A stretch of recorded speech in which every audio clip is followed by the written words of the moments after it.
प्यारे विद्यार्थियों good morning.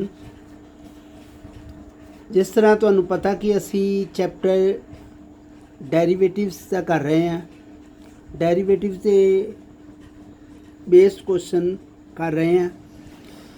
आओ थोड़ी रिविज़न करते जाइए फॉर्मूले दी।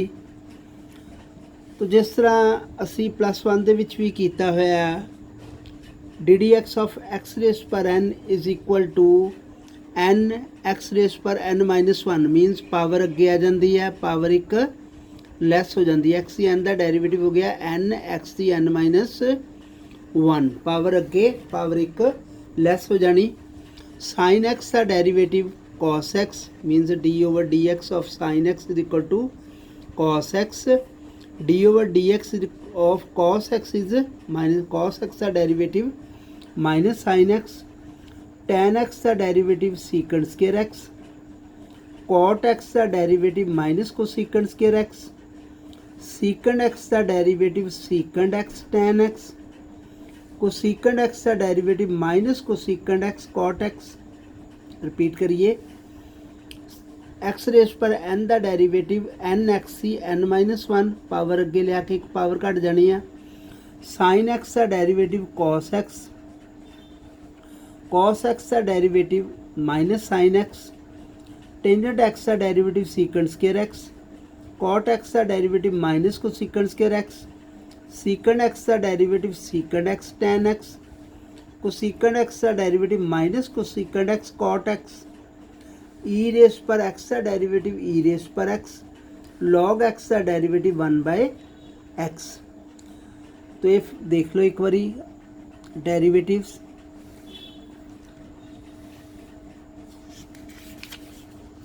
हुण 5.2 एक्सरसाइज दे असी कुछ एग्जांपल्स और क्वेश्चंस करांगे। फर्स्ट एग्जांपल है find the derivative of 2x + 1 raise to power 3। ਇਹਦਾ डेरिवेटिव फाइंड करना। तो इन्हें मैं ले लेना कि let y is equal to 2x + 1 raise पर 3। जो कुछ नहीं नाम दिता आप y ले लिया करना।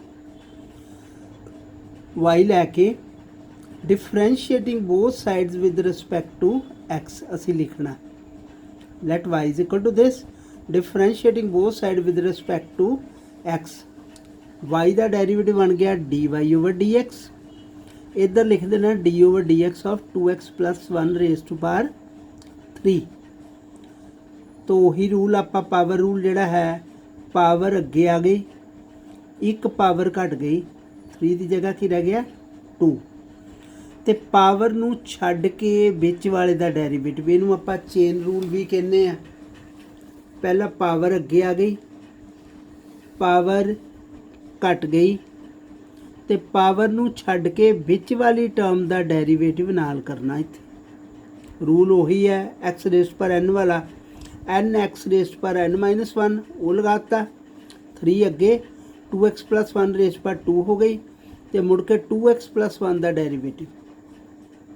इनू इस तरह ही 3 2x + 1 होल स्केयर, 2x का डेरीवेटिव 1 होंदा, इस करके 2x का 2 हो गया। जो 3x होंदा तो 3 होना सी, 4x हो 4, कॉन्सटेंट का डेरीवेटिव 0 होंदा, तो इस करके आ गया 2। तो 2 3 का 6, इट मीनस जो डेरीवेटिव आ गया 6 × 2x + 1 whole square.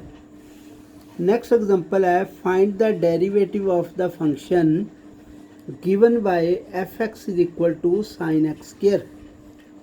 Sine x square का डेरीवेटिव फाइंड करना। असी ले लेने कि let y is equal to f(x) equal to y is equal to ले लिया साइन एक्स स्केयर। उसी तरह लिखना differentiating both side with respect to x, dy over dx is equal to ddx of sine x square. पहले लिखना आप करना की है, डेरीवेटिव करना, तो डेरीवेटिव लिख लेना। y का डेरीवेटिव हो गया dy ओवर dx, यदा हो गया ddx of sine x square. हुण जे आपां चेते करिए फार्मूला कि साइन एक्स का डेरीवेटिव कॉस एक्स हुंदा, पर इत्थे एक्स नहीं है, इत्थे एक्स स्केयर आ।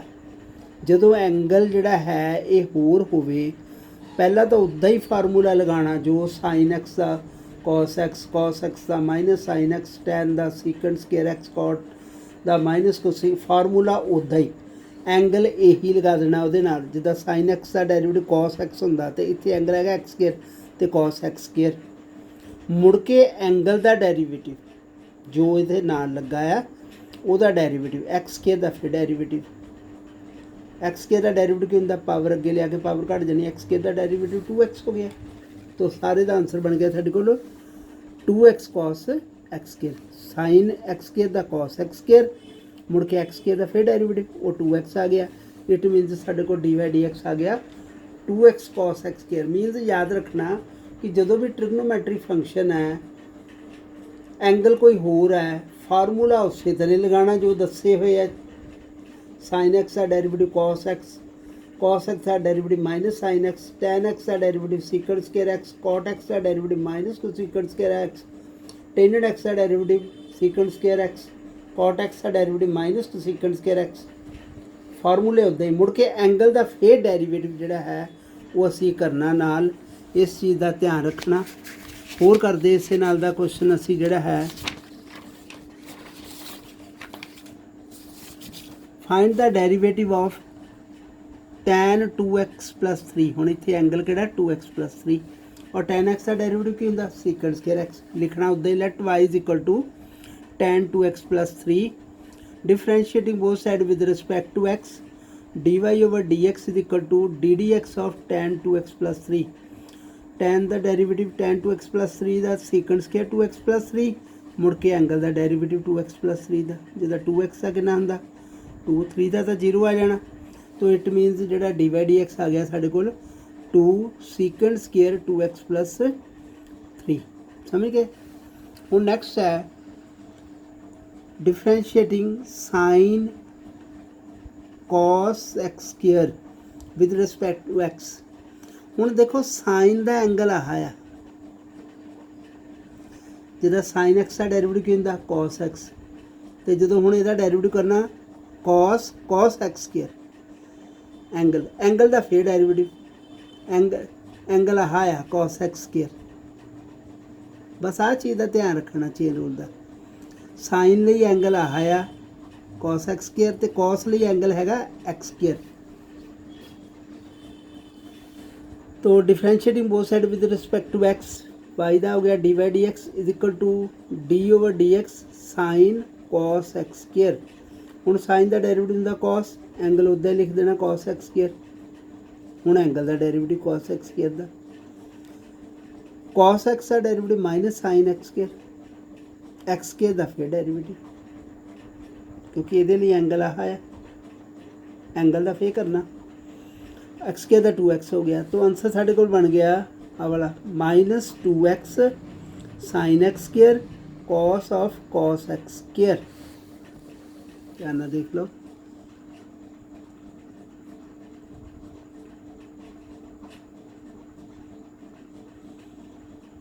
ठीक है। नेक्स्ट है एक्सरसाइज जो क्वेश्चन लेने हैं।